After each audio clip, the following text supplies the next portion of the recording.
Women, all migrants, have contributed in other ways. They've done jobs Americans honestly don't want to do. They've helped spur our $13 trillion economy. They've prevented many businesses from closing or outsourcing jobs if they would have had to pay higher wages to American workers. And they've reduced the cost of 5% of all goods and services that all of us in this country buy. And some low-wage occupations, half of all hours worked nationwide, are by immigrant women. But there have been clear consequences, too. Let's not forget that. Not just for the 1 in 14 Americans, mostly African Americans and Latinos who don't have a high school degree and have seen their wages depressed in some industries because of the influx of immigrants. But there have been consequences for these migrant women and the children, too. It's absolutely true. If you come here, you can send money back. Your kids will eat, and they'll study past the 6th grade, which is all Carmen, my house cleaner, was able to do.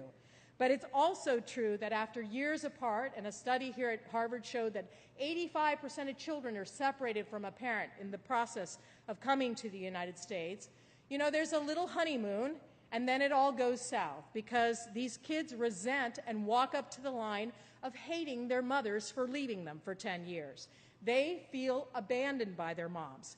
And 201, and I've interviewed hundreds of them, they tell me, I would have rather been hungry, but had my mom by my side to love and protect me than being in the U.S., sending the Nike shoes, the soccer balls, yeah, even the money to eat. They are very hard on their moms. I watched a boy in Los Angeles at a high school say to his mom's face, even a dog doesn't leave its litter. And I think what's very hard is these moms are losing what's most important to them, the love of their children. Too often, these kids are more likely to join gangs, whether in Central America and Mexico or here in the United States, or get pregnant with an older man to get out of these heavily conflicted homes. Studies show these children have higher levels of depression, lower academic levels, greater physical and emotional problems for all of these children who are left behind. Drug abuse is also more common. Enrique himself turned to sniffing glue in Honduras to fill that void of not having his mom there, and that's an addiction he's found hard to leave behind. Many others today are going to discuss what can help these women and children progress in the United States.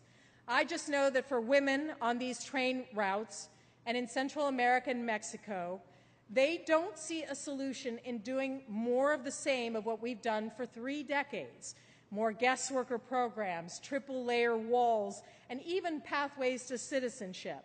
They say we need to address this exodus of women at its source in terms of helping create jobs in really what are 4 countries that are sending 74% of the migrants who are coming here illegally. They say we need a foreign policy, if we're really serious about this, that brings all the tools we have in our toolbox, microloans, trade policies that allow more goods in from these 4 countries. Whoops, here we go.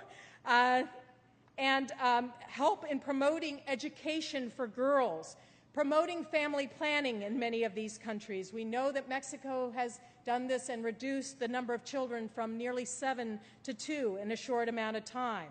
Promoting more democratic governments in places like that are willing to redistribute the wealth instead of regimes like the one installed by the coup in Honduras. I understand that advocating to spend money to create jobs south of our border, this is not going to be a wildly popular concept right now. I get that. But just take the billions we're already spending on useless endeavors like this, $2.5 billion, $6.5 billion to maintain it over 20 years, and put that into targeted economic development. Enrique's journey, I've been blessed that it's been adopted among the most popular freshman reads on college and high school campuses, about 60 universities and campuses. And I've seen students and readers really embrace this approach of doing and start doing amazing things. They have started microloan programs. They have contributed to others. They have built schools and water systems throughout Mexico and Central America. They have tried to improve the economic opportunities for these women in their home countries. We need to make it more possible for women to stay at home where they would rather be. This comes as a great shock to college students. They think everyone wants to be in America. But no, most migrants would rather live with everything that they know and love. These women told me it wouldn't take a lot. If they could feed their kids, send them to school, or even have the hope of sending them to school, they told me they wouldn't leave. I think these changes will be slow and difficult. But if we bring real determination, real ganas, the kind I saw amongst the migrants on top of this train, to making these changes, I have no doubt that we can accomplish this. Thank you.